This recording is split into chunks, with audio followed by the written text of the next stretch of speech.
بسم اللہ الرحمن الرحیم۔ آج مملکت خداداد پاکستان بیرونی قرضے تلے دب گئی ہے۔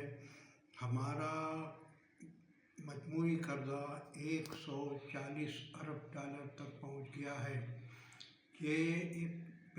اس کی ری پیمنٹ کیسے ہوگی؟ کوئی بھی بتایا جائے کہ یہ اتنی بڑی رقم کیسے ادا ہوگی جبکہ ہماری برآمدات گر رہی ہیں۔ ایگریکلچر انتہائی حد تک گر گئی ہے۔ ایگریکلچر میں جتنی کمی ہوئی ہے وہ قابل شرم ہے، جبکہ ہم پہلے ایگریکلچر میں خود کفیل تھے، برآمدات ہماری ہوتی تھی، مگر آج ہم ہر چیز امپورٹ کر رہے ہیں، جبکہ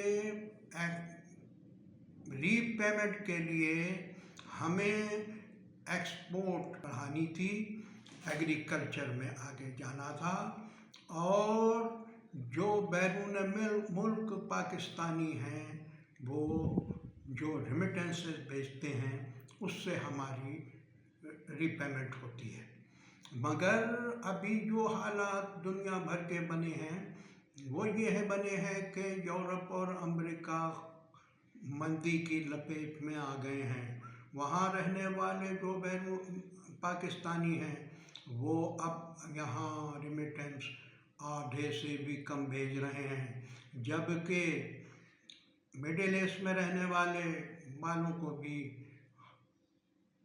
ہائی انفلیشن ہے، جس کی وجہ سے انہیں بھی اپنی کاسٹ آف لیونگ کو کنٹرول کرنا پڑا ہے، اور وہ بھی اب کم پیسے بھیج رہے ہیں۔ لہذا ہماری جو ایکسٹرنل انکم ہے وہ انتہائی حد تک گر گئی ہے۔ پھر ان حالات میں بھی قرضہ دھرتاؤں کو کوئی فکر نہیں، وہ کہتے ہیں سانوں کے۔ آج جو ملک کا یہ حال ہوا ہے یہ فوجی حکمرانوں کی وجہ سے ہوا ہے۔ ایوب خان پہلی دفعہ ورلڈ بینک گیا، وہاں سے شعیب کو لے کے آیا اور وزیر خزانہ بنایا۔ اس شعیب نے ایسی حرکتیں کیں کہ ایوب خان کی ایسی تیسی ہو گئی۔ حالانکہ 1952 میں بڑا اقتصادی بحران آیا تھا، مگر اس کو بنیادی طور پر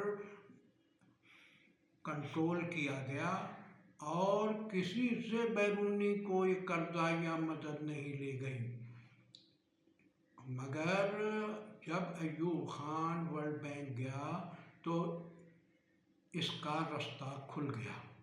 پھر بعد میں آنے والے سارے فوجی حکمرانوں نے اور سویلین حکمرانوں نے ورلڈ بینک اور IMF کا ہی دروازہ کھٹکھٹایا، بھیک مانگی ادھر ادھر سے، سوائے ذوالفقار علی بھٹو کے، جو ورنہ ورلڈ بینک گیا نہ IMF۔ اس ملک میں ان بدترین حالات کا بہترین علاج دریافت کیا گیا ہے کہ قرض لے لو، بھیک مانگ لو، کام چلا لو اور لوٹ مار کر کے رفو چکر ہو جاؤ۔ یہاں کوئی کسی کو پکڑنے والا نہیں، پکڑنے والے خود چور ہیں، ڈکیت ہیں۔ اب زرداری کہتا ہے کہ اسلام آباد کے بابو کہتے ہیں کہ ملک غریب ہے۔ ہاں بھائی، ملک غریب نہیں ہے، تم لوگوں نے اس کو لوٹ مار کر کے اس حال پر پہنچا دیا ہے، غریب کر دیا ہے۔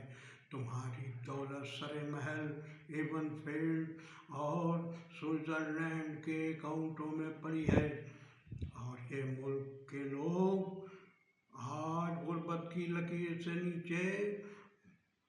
اس رمضان اور عید میں غریبوں کا جو حشر ہوا، انہوں نے اللہ سے دعائیاں دیں کہ ہم کس جگہ پر پہنچ گئے ہیں، مگر ان حکمرانوں کے کان پر جوئی نہیں ریگتی۔